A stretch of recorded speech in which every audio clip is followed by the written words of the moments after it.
Wow, okay. Tough questions. There's certainly a lot to consider. National identity is ingrained in who we are. It's in the name.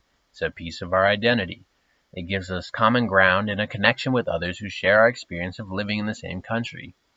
However, national identity also inherently divides us, separates us from others who weren't born or raised in our home country, even though they may be more similar to us than our actual neighbors with which we share nothing in common, except for maybe the hospital we were born in.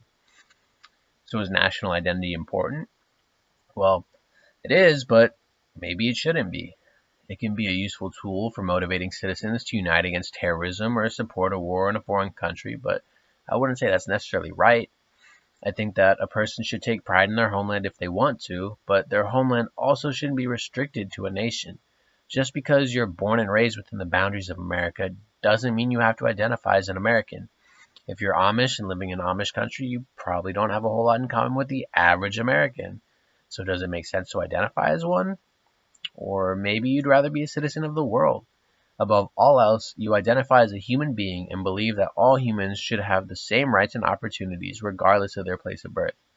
Even though I'm American, I would much quicker identify as a human being because I don't believe people should be restricted to the environment they're born into.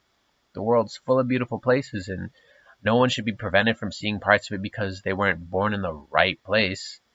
That's why, if it were up to me, I'd tear down all borders and let people go where they want to go and identify however they wish to identify. In my opinion, immigration shouldn't be controlled. If someone from Mexico decides they think their life would be better in America, who is anybody to stop them? We were supposed to learn how to share when we were toddlers, and yet the American dream is only available to natural born Americans. Like, really? What does that even mean? Is it your ethnicity or your family history or some sort of innate drive to work hard for a better life that you only get if you were born at the right latitudes and longitudes?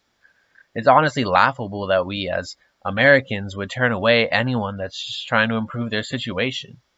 If you're one of those people who supports restrictive borders because you're afraid of Mexicans taking your American jobs, then you should probably stop calling yourself American and start identifying as a bigot. Unless there's a genuine reason, the well being of one human shouldn't be prioritized over the well being of another.